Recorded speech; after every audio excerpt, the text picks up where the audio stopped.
ভাইয়া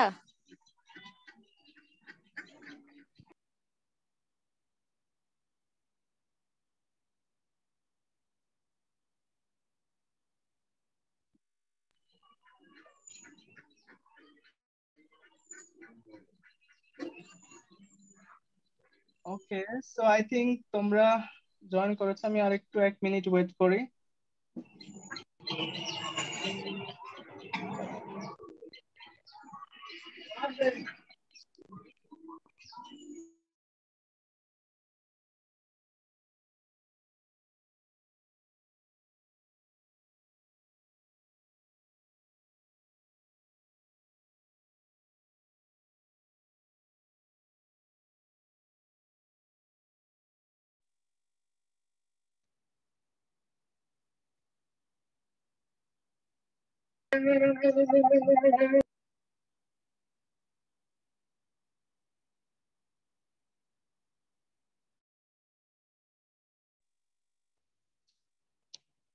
ওকে, সো আসলে আজকে যেমন গরম তেমন মনে হয় নেট প্রবলেম তোমাদের। ভাইয়া আজকে আমাদের এখানে বৃষ্টি হয়েছে। জেলাতে বুঝি না। আজান দিতেছে, সবাই একটু চুপ থাকলে ভালো।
ভাইয়া স্টার্ট করেন।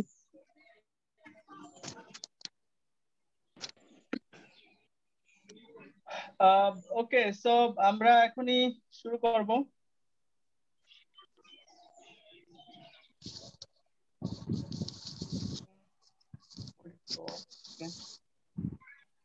সো তোমরা কে বলতে পারবে যে প্রশ্ন করার সময় আমরা কিভাবে ডু ডাজকে ব্যবহার করতে পারি?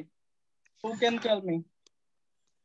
যখন থার্ড পার্সন সিঙ্গুলার নাম্বার হবে তখন ডাজ আগে আসবে, যেমন হি ডাজ দি ওয়ার্ক, তখন does he do the work হবে। আর যখন আই ডু দা ওয়ার্ক, মানে তখন হচ্ছে do I do the work এমন হবে, মানে ডু দিয়ে আর কি, সম্পূর্ণ ডু দিয়ে বললাম। আর যদি আই প্লে ফুটবল, তো ডু আই প্লে ফুটবল, তারপরে he plays football, does he play football, এমন ধরনের হবে। থার্ড পার্সনের ক্ষেত্রে ডাজ হবে। Okay, very good explanation. Let me add something. Okay, so আমরা আসলে বাক্যে যদি ওই বাক্যে যদি ডুটাই প্রধান ভার্ব হিসেবে থাকে, যেমন আই ডু দা ওয়ার্ক অথবা I I will do it, বা এই জাতীয়, মানে যেই বাক্যে ডুটা মেইন ভার্ব হিসেবে থাকে, ওই বাক্যকে যখন আমরা প্রশ্ন করতে যাই তখন সাবজেক্ট এবং পার্সন অনুসারে আমরা ডু বা ডাজকে সামনে নিয়ে আসব। আর ওই ভার্ব যে মেইন ডু যেটা, সেটা তার জায়গাতে থাকবে। যেমন আমি যদি বলি আই ডু দা ওয়ার্ক, আমি কাজটি করি, সো আই হচ্ছে subject first person, so first পার্সনের ক্ষেত্রে আমরা ডুই রাখবো। সো প্রথমে আমরা ডুটাকে আগে নিয়ে আসবো। সো আমরা জানি প্রশ্ন করার সময় অলওয়েজ ডু বা ডাজকে কি করতে হবে, সামনে নিয়ে আসতে হবে, সাবজেক্টের আগে নিয়ে আসতে হবে। সো ডু আই, আর ওই যে বাক্যের ডু যেহেতু দাও। মেইন ভার্বটা ডু, তো সেহেতু ওই ডুটাও থাকবে সেখানে। So do I do the work, প্রথম ডুটা হচ্ছে ওই বাক্যকে যেহেতু আমরা প্রশ্নবোধক করছি সেজন্য ডু বা ডাজ। ওকে, যেমন do I do the work.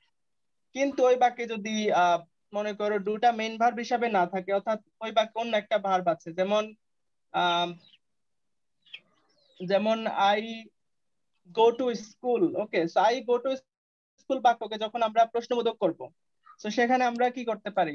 Do I do I go go to to school? School, অথবা আই হ্যাঁ। Play football, do I play football. অর্থাৎ ওই বাক্যে যদি অন্য একটা ভার্ব মেইন ভার্ব হিসেবে থাকে সেক্ষেত্রে আমরা ডু বা ডাজ কে সাবজেক্ট পার্সন অনুসারে সামনে নিয়ে আসবো।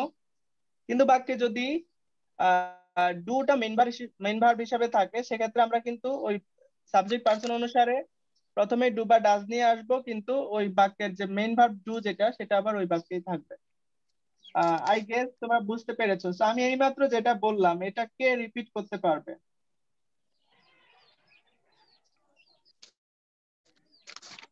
হু ক্যান রিপিট বলবো দিস? ভাইয়া? শিওর। আপনার মতো করে হবে না, আমি আমার মতো করে বলছি। ওকে, তুমি তোমার মতো করে বলো, আমার মতো হতে হবে এরকম কোনো রুলস নেই। ওকে। ডু যখন মেন ভার্ব হিসাবে বলবে তখন হচ্ছে ডুটা ডুই থাকবে, তখন ওই যে আই ডু দা ওয়ার্ক, যেমন তখন হচ্ছে ডুটা মানে প্রেজেন্ট ইনডেফিনিটের ক্ষেত্রে যখন ইন্টারোগেটিভ করা লাগবে তখন ডু আর ডাজ সাহায্যকারী ভার্ব। তো যেহেতু এটা থার্ড পারসন সিঙ্গুলার নাম্বার না, তাই এর ক্ষেত্রে ডু আনতে হবে। তো আমার ভার্ব মেন ভার্ব কি আছে না আছে দেখা দরকার নেই, আমি কান ধরে ডুটা আনলাম। ডু আই, তারপরে দেখতে হবে মেন ভার্বটা ওখানে কি আছে। যদি মেন ভার্ব ডু থাকে তাহলে ডু দেবো, যদি অন্য কিছু থাকে অন্য কিছু দেবো, এই আর কি। Okay, very good explanation, thank you. So let's see some example. আসলে সবাই কি বুঝতে পেরেছো আমি বা ও যেটা বললাম? খাদিজা এবং আমি যেটা বললাম জি সবাই ভাইয়া। কি বুঝতে পেরেছো?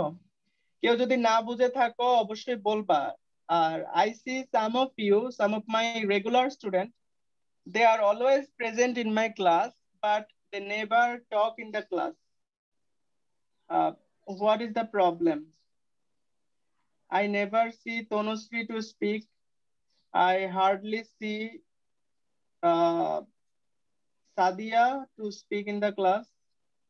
I hardly see Roy Shomikron sometimes speak. Ritika to always কথা বলে. Nandan, you are not like answering any question today. And Faiz also. Faiz আগে মাঝে মধ্যে জিজ্ঞেস করতো কিছু, but nowadays he doesn't speak. And Hassan Mullah তো কথা বলে. What about Ginny, Jessica? I never see them to speak. Jerin also not speaking in the class. Then Husna sometimes কথা বলে. Ashratun Tama hardly speak in the class. Eka Roy সে হচ্ছে response করে chat বক্সে। ওকে, no problem. এই হলো ক্লাসের অবস্থা, but তোমাদেরকে রেসপন্স করতে হবে। তোমরা না বুঝলেও বলতে হবে, বুঝলেও অ্যাটলিস্ট হ্যাঁ বলতে হবে, ঠিক আছে? ওকে ভাইয়া। ওকে। নেট প্রবলেম তাই অনেক কিছু আজ করতে পারি না। ওকে, নেটের দোষ দিয়ে দিলেন। নেট ভালো যখন হয় তখনও তো করেন না। ভাইয়া একটু আবার একটু এক্সপ্লেন করে দেন, পুনরায় করে বললে ভালো হয়। ওকে, সো প্রেজেন্ট ইনডিফিনিট টেন্সের বাক্যকে আমরা যখন হচ্ছে ইন্টারোগেটিভ করব, অর্থাৎ অ্যাসার্টিভ থেকে ইন্টারোগেটিভ যখন করব, তখন আমরা প্রথমে সাবজেক্ট এবং পার্সন অনুসারে ডু বা ডাজ নিয়ে আসবো। যদি থার্ড পার্সন সিঙ্গুলার নাম্বার হয় সেক্ষেত্রে আমরা ডাজ কে আগে বসাবো, আর যদি অন্য পার্সন হয় সেক্ষেত্রে আমরা ডু বসাবো। এরপর আমরা সাবজেক্ট বসাবো, তারপর আমরা ওই বাক্যের যে ভার্ব যেটা আছে সেটা সেটা যদি ডু হয় ডুই থাকবে। যেমন for example I go to school. Okay, so এটাকে যদি আমি ইন্টারোগেটিভ করতে চাই প্রেজেন্ট ইনডিফিনিট টেন্সের বাক্য, so I go to school, listen to me carefully. I go to school, আমি স্কুলে যাই। সেটাকে যদি আমি জি আন্টি, তো ক্লাস তো একটু পরে শেষ হবে, ক্লাস শেষ হবে।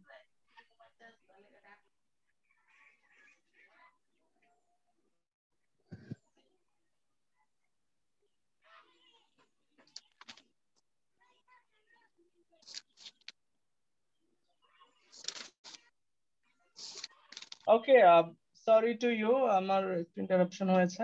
ওকে, সো যেটা বলছিলাম, সো আমরা অ্যাসার্টিভ বাক্যকে ইন্টারোগেটিভ করার সময় প্রথমে ডু বা ডাজ আনবো, তবে সেটা সাবজেক্ট এবং পার্সন অনুসারে। সাবজেক্ট যদি থার্ড পারসন সিঙ্গুলার নাম্বার হয় আমি ডাজ ব্যবহার করব প্রথমে, আর যদি অন্য পার্সন হয় সেক্ষেত্রে প্রথমে ডু ব্যবহার করব, এবং সাবজেক্টের পরে ওই বাক্যে ভার্ব যেটা আছে সেটাই বসাবো। যেমন I go to school, do I go to school.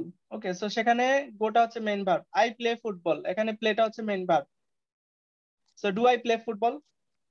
মনে করো she plays badminton, say badminton খেলে। তো she third person singular number, আমরা ডু না বসিয়ে কি ডাজ বসাবো? হি ডাজ প্লে বসাবো। তো ব্যাডমিন্টন? ডাজ শি প্লে ও, হবে নাকি হবে? Can you tell me? Play play হবে, হবে। ডাজ বসালে কি? প্লে প্লে প্লে, যেহেতু ওকে, এসটা এই ডাজ চলে আসছে এজন্য। ওকে, ভেরি গুড। সো ডাজ ব্যবহার করলে থার্ড পারসন সিঙ্গুলার নাম্বার হলেও ওই বাক্যের ভার্বের সাথে আর এস বাই এস ব্যবহার করার দরকার আছে কি? না ভাইয়া। দরকার নেই। ওকে, নাই নাই। ওকে, সো দেখো এখানে ইংরেজিতে প্রশ্ন করার সময় সব থেকে বেশি পরিমাণে ডু ডাজ ব্যবহার করা হয়, তবে এখানে আপনাকে মনে রাখতে হবে যে এটা শুধুমাত্র সিম্পল প্রেজেন্ট টেন্সের ক্ষেত্রেই শুধু ব্যবহার করা হয়। যেমন ইউ স্পিক ইংলিশ। তো এই বাক্যটা Hasan, can you make it question, মানে এটা কি ইন্টারোগেটিভ করতে পারবে? ইউ স্পিক ইংলিশ, তুমি ইংরেজিতে কথা বলো। Can you make it interrogative? জি ভাইয়া, চেষ্টা করি। Try. Do you speak English? Okay, so আমাদের নিয়মটা ছিল কি, আমাদেরকে অ্যাসার্টিভ থেকে অর্থাৎ সিম্পল প্রেজেন্ট টেন্সে বা প্রেজেন্ট ইনডিফিনিট টেন্সের ক্ষেত্রে আমরা যদি ওই বাক্যটাকে ইন্টারোগেটিভ করতে চাই প্রথমে আমাদেরকে ডু আনতে হবে, ঠিক আছে? জি। এরপরে সাবজেক্ট, এরপরে ওই ভার্বটাই থাকবে। So you you speak English, so do you speak English? ভাইয়া এটা যদি আমি মানে এখানে প্রেজেন্ট ইনডেফিনিট না ভেবে আমি যদি অন্য সিম্পলি একটা সেন্টেন্স ভাবি, তখন যদি আমি ক্যান ইউ দেই তখন কি সেন্টেন্সটা হবে? ওই সেন্টেন্সটা কি আমাকে বলো। যে ক্যান ইউ স্পিক ইংলিশ বা do you speak English suppose, তো ওই না, যে তোমাকে, মিনিং আমি তো এটা আমরা চেঞ্জ করছি, একটা বাক্য থেকে আরেকটাতে চেঞ্জ করছি, তো তুমি আগে সিম্পল বাক্যটা স্পিকিং বলো। এর স্পিকিং এর ক্ষেত্রে ক্যান ইউ স্পিক ইংলিশ এইভাবে কি বলা যাবে আর কি? ডু ইউ স্পিক ইংলিশ এটা তুমি জিজ্ঞেস করছো, আর ক্যান ইউ স্পিক তুমি সেটা হচ্ছে কারোর সাথে হয়তো পোলাইটলি জানতে চাচ্ছো। তো আমরা হচ্ছে মোডাল অক্সিলারিজ এর যে ক্লাসগুলো পড়াইছি ওই লেকচারটা তুমি ভাইয়া একটু আমি রিভিউ তো করবে। আর কি আজকে নতুন এজন্য আর কি জানি না, আজকে okay, at first very good. Class তো দিচ্ছি। আমাদের ইংলিশের যে লেকচার গুলো অলরেডি দেওয়া আছে, if you review that lecture you will get to know that. তো আমি সেটা নিয়ে এক্সপ্লেন করতে যাচ্ছি না এখন, যেটা পড়াচ্ছি try to focus on this. Okay, okay. তো আমরা জানলাম যে অ্যাসার্টিভ সেন্টেন্স অর্থাৎ সিম্পল প্রেজেন্ট টেন্সের ক্ষেত্রে আমরা যদি অ্যাসার্টিভ সেন্টেন্সকে ইন্টারোগেটিভ করতে চাই প্রথমে আমাদেরকে ডু আনতে হবে, তারপর সাবজেক্টের পরে ভার্বের যেইভাবে আছে ভার্বটাকে সেইভাবেই রাখতে হবে, চেঞ্জ করার প্রয়োজন নেই। সো অ্যাফার্মেটিভ সেন্টেন্সকে আমরা আসলে ইন্টারোগেটিভ করতে ডু কে আগে বসিয়েছি। যখন আমরা ডু কে ব্যবহার করব তখন আমাদের মনে রাখতে হবে যে সাবজেক্ট আই, উই, ইউ, দে ইত্যাদি, সেগুলোর ক্ষেত্রে আমরা ডু ব্যবহার করি। কিন্তু যদি আমরা থার্ড পারসন সিঙ্গুলার সাবজেক্টে থাকে, যেমন শি স্পিক্স ইংলিশ, সো এটাকে does she speak English? Okay, not you, other will say. কে আছে? আনিশা আহমেদ মিতু। সো এখানে মনে করো she speak English, okay, she speaks English, এটাকে তুমি ইন্টারোগেটিভ করো তো।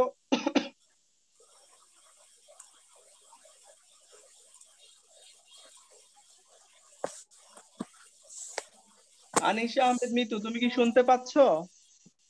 ভাইয়া আমি বলি। তুমি তো একবার অলরেডি বলেছো। Okay, does she speak English? Very good.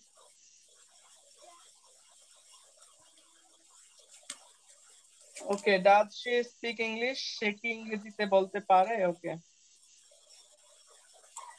তো তোমরা আরো, আচ্ছা রুলটা কি বুঝছো সবাই? আমি আসলে এটা, এইগুলো হচ্ছে ইংলিশের বেসিক, ঠিক আছে? এগুলা নিয়ে বেশি কথা বলতে হয় কারণ এই জিনিসগুলো আমরা কথা বলার সময় সামনে ব্যবহার করবো, এটা আমাদের গ্রামারের জন্য যেমন প্রয়োজন তেমনি স্পোকেন ইংলিশের জন্য প্রয়োজন। ওকে, সো তোমরা যদি বুঝে থাকো তোমরা প্রত্যেকে একটা করে এক্সাম্পল তৈরি করো চ্যাট বক্সে। ওই বাক্যটা লিখবা, সিম্পল প্রেজেন্ট টেন্সের বাক্যটা লিখবা এবং সেটাকে ইন্টারোগেটিভ করবা, ঠিক আছে?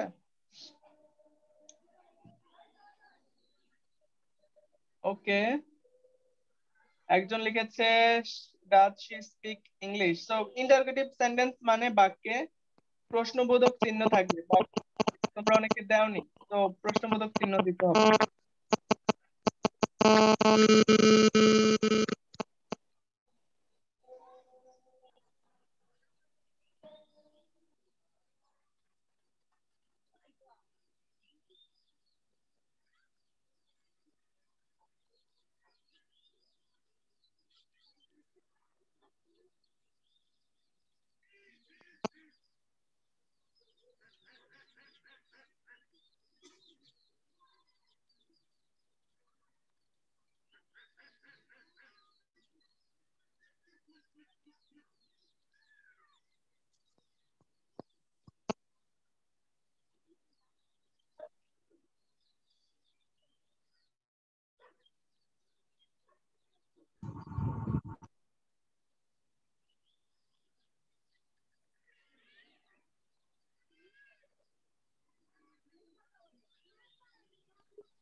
সো এই এই নোটটা বুঝতে কি তোমাদের কারো কোনো প্রবলেম আছে?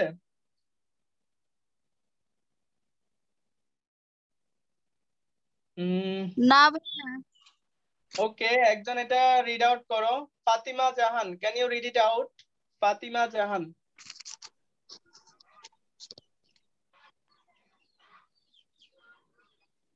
और আশরাতুন তমা, যে কোনো একজন। ভাইয়া, আমি বলি। তুমি বলতে চাচ্ছো, ঠিক আছে বলো। যখন বাক্য কর্তা বা সাবজেক্ট হিসেবে হি সি ইট ইত্যাদি থাকবে তখন আমরা ডাচ কে ব্যবহার করে থাকি সিম্পল প্রেজেন্ট টেন্স এ। আমরা কি করলাম, শুধুমাত্র ডাচ কে সামনে বসালাম ইন্টারোগেটিভ সেন্টেন্স তৈরি করার জন্য। এখানে এটাও মনে রাখতে হবে হি সি ইট এরা হলো থার্ড পারসন সিঙ্গুলার নাম্বার। যখন আমরা অ্যাফার্মেটিভ সেন্টেন্স তৈরি করব তখন মেইন ভার্ব এর সাথে এস বা এস বা ইয়েস যোগ করতে হয়, কিন্তু যখন ইন্টারগেটিভ সেন্টেন্স তৈরি করলাম যখন ভার্বের সাথে এস বা ইয়েস থাকলো না, কারণ আমরা ডাজ ব্যবহার করছি। অর্থাৎ আমরা ডাজ ব্যবহার করলে ওই বাক্যের যে ভার্ব আছে সেটার সাথে আর এস বাই এস ব্যবহার করার দরকার নাই, সেটা উঠে যাবে, এটাই বলতে চেয়েছে এখানে। ওকে, সো আই হোপ এটা সবাই বুঝছো, না বুঝলে আরেকবার পড়ে নিতে পারো। So, আমরা এখন ডিড কোথায় ব্যবহার করব? ডিড ব্যবহার করি আমরা, সো ডু এর পাস্ট ফর্ম হচ্ছে ডিড। ওকে, সো ডিড আমরা ব্যবহার করি পাস্ট ইনডিফিনিট টেন্সের ক্ষেত্রে, যেমন did you enjoy your trip. আমি যেটা এটাকে প্রশ্ন করেছি, এটা প্রশ্ন না করলে এটা কি হইতো এখানে, ইউ এনজয়েড ইউর ট্রিপ, তাই না? হ্যাঁ, you enjoyed your trip. So আমরা পাস্ট ইনডিফিনিট টেন্স কে যখন ইন্টারগ্রেটিভ করতে চাই তখন আমরা প্রথমে কি নিয়ে আসি, ডিড নিয়ে আসি। তো did you enjoy your trip. Okay, then আরেকটা এক্সাম্পল দেখো, did the train arrive late, অর্থাৎ the train arrived, ARRIVED, arrived late. The train arrived late, এটাকে আমরা ইন্টারোগেটিভ করে কি করেছি, did the train arrive late. আরেকটা এক্সাম্পল দেখো, did he like horror movies, সে কি হরর মুভিজ পছন্দ করতো? তাহলে এটা কি হয়তো, হি লাইকড হরর মুভিজ, এজন্য এটা কি হয়ে গেছে, ডিডটা আগে চলে আসছে।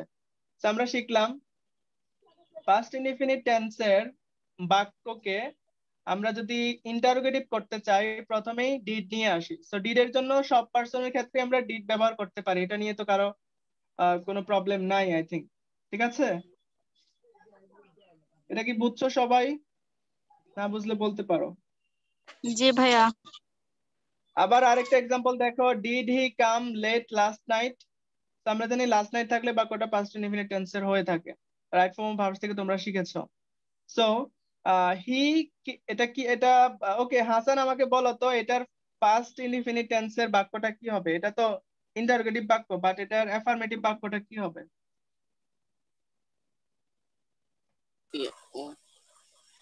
লাস্ট বাক্যটা ভাইয়া মানে yeah yeah past present indefinite করব নাকি? পাস্ট ইনডিফিনিট টেন্সের affirmative. He did come late last night. না, হি ডিড হবে কেন, he came late last night হবে। ও ইয়া পাস্ট ঠিক আছে, ইনডিফিনিট টেন্সের স্ট্রাকচার কি আমাকে বলো, পাস্ট ইনডিফিনিট টেন্সের স্ট্রাকচার কি? সাবজেক্ট প্লাস ভার্বের ভি2 subject plus verb plus object. So তুমি ডিড অবজেক্ট। আনার তো প্রয়োজন নেই এখানে, হি কেম লেট লাস্ট নাইট। আর ওকে,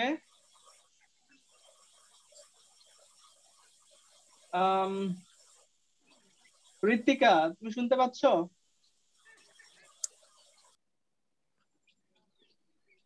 ঋত্বিকা, সুমনা কি আছো ক্লাসে না চলে গেছো?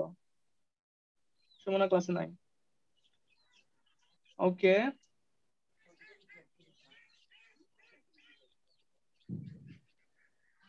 পরিণীতা শুনতে পাচ্ছ?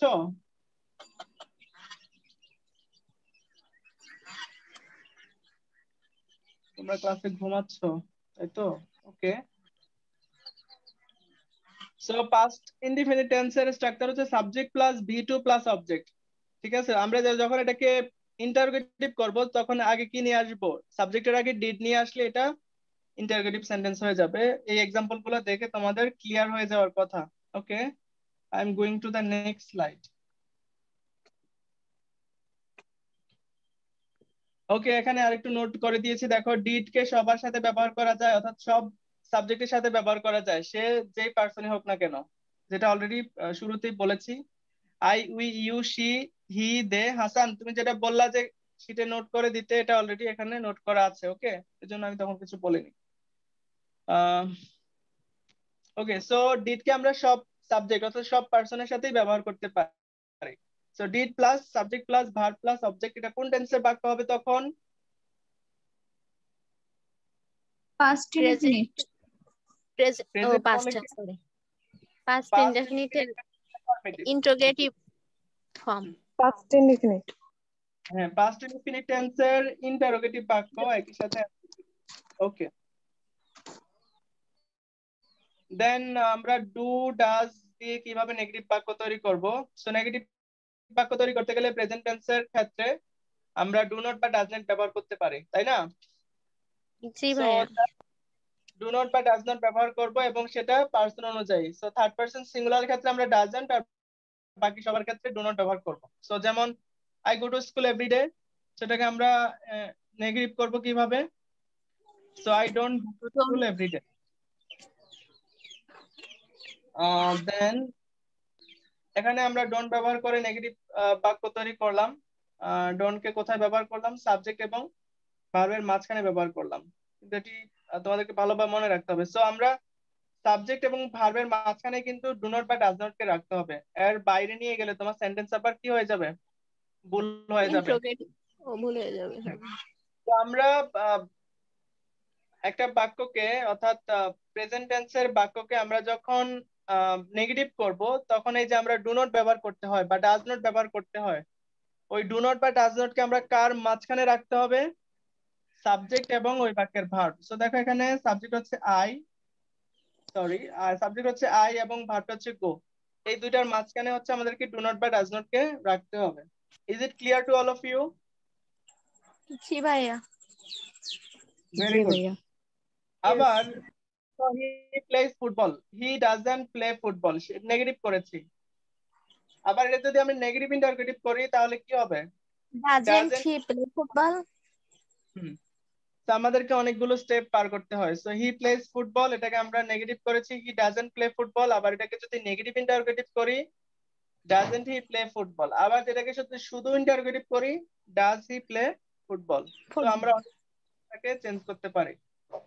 তো এই জিনিসগুলো এখানে বলা হয়েছে, তোমরা চাইলে একবার পড়ে নিতে। আগে বলেছি বাক্যে যখন সাবজেক্ট হি সি থাকবে তখন আমরা ডাজ ব্যবহার করব, এবং সেটা কোন টেন্সে?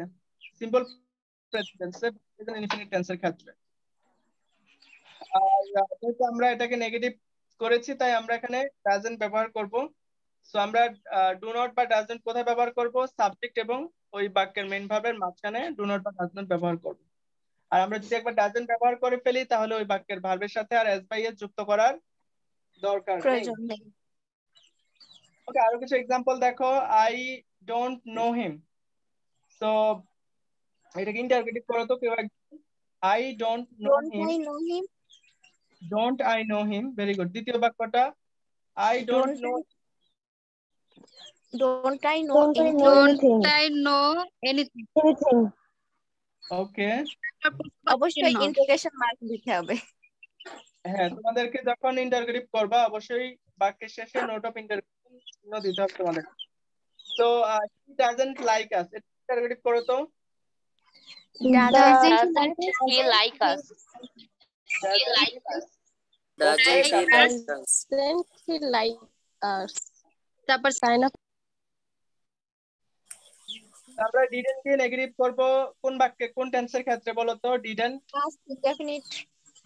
এটা past indefinite. Past indefinite. ওকে, সো পাস্ট ইনডিফিনিট টেন্সকে আমরা নেগেটিভ করার জন্য আমরা ডিডেন্ট ব্যবহার করব। এক্সাম্পল দেখো, I don't play cricket. So এটাকে পাস্ট ইনডিফিনিট টেন্সের ইন্টারগ্রেটিভ করো তো।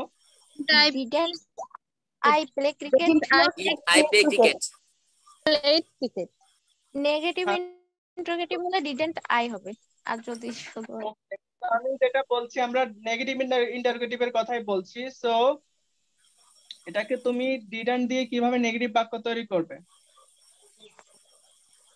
ডিডেন্ট এখানে আই, ভাইয়া যদি didn't I play cricket?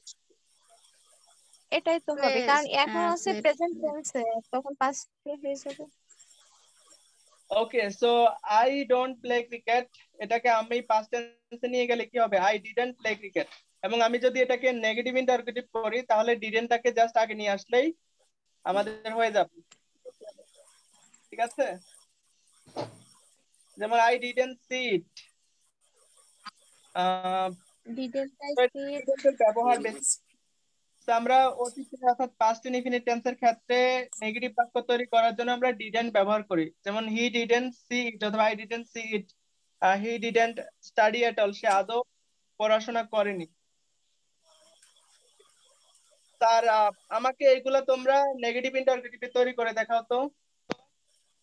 একজন করে আমরা ক্লাসের একদম শেষের দিকে। খাদিজা, জি তুমি ভাইয়া। প্রথম বাক্যটাকে নেগেটিভ ইন্টারোগেটিভ করো। এই যে I do not play cricket, হ্যাঁ, এটাকে পাস্ট ইনফিনিট টেন্সের নেগেটিভ ইন্টারোগেটিভ করো।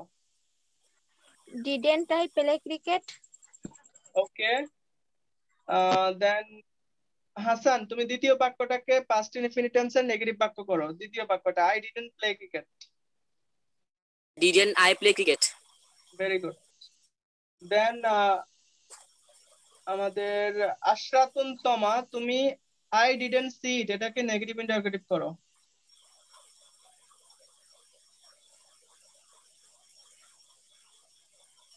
Quick. Okay, Didn't I see it? হ্যাঁ, didn't I see it, very good. ওকে, সাবরিনা, তুমি শেষের বাক্যটা করো। হি didn't study at all. Sabrina, জান্নাত। এটা হচ্ছে didn't he study at all? Didn't he study at all, very good. So পর থ্যাংক ইউ। প্রশ্নবোধক চিহ্ন। হ্যাঁ, তো আজকের ক্লাস হচ্ছে এ পর্যন্তই। তোমাদেরকে সমুদ্র তীরে থ্যাংক ইউ জানাচ্ছি ক্লাসে মনোযোগ সহকারে 80 মিনিট থাকার জন্য। Okay, so hope to see you in the next class. আর আমাদের আজকে বিজ্ঞান ক্লাস, বাট বিজ্ঞান আমাদের ক্লাস হবে না, তোমাদেরকে চ্যাপ্টার দেওয়া হবে, সেটার উপর এক্সাম হবে। সো থ্যাংক ইউটা তোমাদের ভালো লেগেছে? জি ভাইয়া। জি ভাইয়া, অনেক সুন্দর। সুন্দর। জি ভাইয়া, ভালো লেগেছে। ভাই এটা কি কোনো আপনি নিজে যাইয়া লিখছেন নাকি সমুদ্রের মধ্যে এরকম যায় নিজে? না, ভাইয়া ভাইয়া আমার একটা কোশ্চেন ছিল, যেহেতু আমি নতুন, এটা কি আপনি নিজে লেখছেন যে না আর্ট পিকচার মতো? আচ্ছা, এই নেট থেকে দাঁড়ান, ওয়েলকামটা কেমন? Welcome to fine. ব্যাকগ্রাউন্ড ভালো না ভাইয়া। Fine, not bad. ভাইয়া ভালো, একটা ফুল আছে না, ফুল করতে সবাই পছন্দ করতে, এটা কারণে অবশ্যই পছন্দ করা দরকার। এটা ব্যাকগ্রাউন্ড হ্যাঁ, দরজা, ঠিক আছে, আসলে দরজার সামনে ওয়েলকাম ফ্লাওয়ার দেওয়া আর কি। সো আই থট তোমরা এটা লাইক করবে, এজন্য এটা স্লাইডে অ্যাড করলাম। ওকে, সো আমাদের জেনারেল ভাইয়া সায়েন্স, হ্যাঁ ওই যে গ্রুপে যে পরীক্ষাগুলো নেওয়া হয়, যেহেতু আমি নতুন, আমি কিছু জানি না, তো তো ওগুলো কোন দিন কোন সাবজেক্ট নেওয়া হবে, যদি কোন টপিকসে নেওয়া হবে আগে থেকে যদি একটু। আমি বলি, তোমাদের মধ্যে এখানে অনেকেই হচ্ছে নতুন জয়েন করছে, যারা আজকে মানে ফ্রি ক্লাসে যারা জয়েন করছো। আসলে আমাদের এখানে দেখতে পাচ্ছ হচ্ছে প্রায় 50 স্টুডেন্ট আমাদের ক্লাসে ছিল, তাই না? তো আমাদের এটা নর্মালি একটা কোচিং ব্যাচ, আমরা নভেম্বর থেকে পড়াচ্ছি। তোমরা যারা শুধুমাত্র ইংলিশ এবং কিছু ফ্রি ক্লাস, তোমাদের জন্য মাঝে মাঝে গ্রুপে এক্সাম নেওয়া হয়, ঠিক আছে। আর আমাদের এমনি কোচিং এর রেগুলার, যেটা আমাদের প্রতি উইকলি 100 মার্কের এক্সাম থাকে, এবং মোটামুটি সব সাবজেক্টেরই ক্লাস টেস্ট হয়ে থাকে। ওকে, সো তোমাদের কি মনে আছে কোন কোন চ্যাপ্টারের উপর বিজ্ঞান থেকে আমি ক্লাস টেস্ট নিয়েছি? জি ভাইয়া। ওকে, আজকে কোন চ্যাপ্টারের পড়া দিব, অর্থাৎ নেক্সট টুইসডে তোমাদের এই চ্যাপ্টারের উপর এক্সাম হবে। ভাইয়া জি প্রযুক্তি নেন একটা। জি প্রযুক্তি অলরেডি পরীক্ষা নেওয়া হয়েছে। বেদের জীবন বাঁচাতে বিজ্ঞান। এটা নিয়ে জীব প্রযুক্তি তো নাও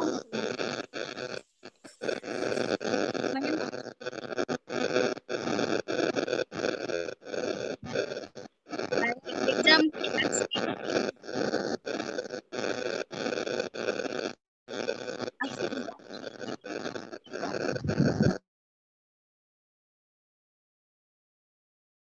দ্রুত বলো কোন চ্যাপ্টারের উপর তোমরা এক্সাম দিতে চাচ্ছ, আমাকে দ্রুত বলো। হ্যাঁ ভাইয়া, চতুর্দশ অধ্যায়টাই দিয়ে দেন, লাস্ট জীবন বাঁচাতে বিজ্ঞান। জীবন বাঁচাতে সবাই 9-10 বিজ্ঞান বইয়ের চতুর্দশ অধ্যায়টা পড়ে আসবা। নেক্সট মানডে তোমাদের এটার উপর এক্সাম হবে। আর ইংলিশের আজকের ক্লাস শেষে, অর্থাৎ সন্ধ্যায় মেবি, আমি এটার আজকের ক্লাসের পিডিএফ দিয়ে দিব, সবাই খাতাতে নোট করবা। আর তোমাদেরকে যে হোমওয়ার্ক দিয়েছি, আমার ইংলিশের সবগুলা লেকচার দেওয়া হয়েছে। তো তোমরা যাদেরকে কাজ দিয়েছি লাস্ট পড়া দিছি হচ্ছে রাইট ফর্ম অফ ভার্বস, আর হচ্ছে আরো 2টা চ্যাপ্টার কি জানি দিছি, আই বেশি ফরগট। ভাইয়া তোমরা বেসিক কি ভয়েস লিখেছো? এগুলা দিয়েছেন ভাই, গেলে নোট করছি। What about others? আমার অন্যান্য স্টুডেন্টদের কি অবস্থা, তোমরা কি নোট করেছো? জি জি ভাইয়া, ভাইয়া, হাফ হাফ করছি, হাফ। ভাইয়া আচ্ছা, কিছুটা কে বাকি করো আছে। নাই আমাকে বলো তো। ভাইয়া ক্লাসে ভাইয়া লিভ ভাইয়া নিতে পারি, নামাজ পড়বো। হ্যাঁ হ্যাঁ, নিতে পারো, নো প্রবলেম। ভাইয়া আচ্ছা ঠিক আছে, বকাঝকা করবো না এখন থেকে আর। তোমাদেরকে আমি নাকি আমি প্রচুর বকাঝকা করি, তোমরা নাকি আমাকে খুব ভয় পাও, আমার সাথে কথা বলো না ভয়ে। আচ্ছা, এরকম তো আমি কোনো বাধ্যবাধকতা দেইনি কাউকে সেটা আমার সাথে। ভাইয়া ওকে, আই এম প্রচুর নট টকিং টু বকাবকি ইউ। করবেন, সমস্যা নাই, কিন্তু ওকে, আমি এখন থেকে তোমাদেরকে টোটালি বকাঝকা করব না। তোমাদের মন মতো তোমরা পড়াশোনা করবা, আমার কোনো প্রবলেম নাই। বাট আমি চাই আমি তোমাদেরকে যে পড়াগুলো দিচ্ছি তোমরা সেগুলো রেগুলারলি হচ্ছে পড়তে হবে। আমার ক্লাসে আর মানে পড়া না কমপ্লিট করে আসা যাবে না, ঠিক আছে? তো আজকে তোমাদের পড়া দেওয়া হলো জীবন বাঁচাতে বিজ্ঞান, আমি গ্রুপে অবশ্য নোটিশ দিয়ে দিব। আর ইংলিশের আজকে লেকচার দিয়ে দিব, সেটা তোমরা নোট করবা। আর বাকিগুলা হচ্ছে নোট করে ফেলো আস্তে আস্তে, সবগুলা তুমি দেখা গেছে নোট করার সময় দেখবা অনেক কিছু বুঝবা না, তো সেইগুলা খাতাতে নোট করে একটু মার্ক করে রাখবা। আমাকে আবার পরবর্তী ক্লাসে আমি 10 মিনিট করে সময় দিব, সেটাতে কোশ্চেন সলভিং অ্যান্সার হবে। আর মেবি 50 মার্কের যে ইংলিশের ক্লাস টেস্টটা হলো, সেটা আমি তোমাদেরকে একটা টাইম দিব, সেটা ওই দিন আমি সলভ করে দিব। ঠিক আছে, থ্যাংক ইউ অল। যারা নামাজ পড়তে চাও ইউ ক্যান লিভ। আর যদি কারো কোনো স্পেসিফিক কোয়েশ্চেন থাকে বলতে পারো, otherwise you can take leave.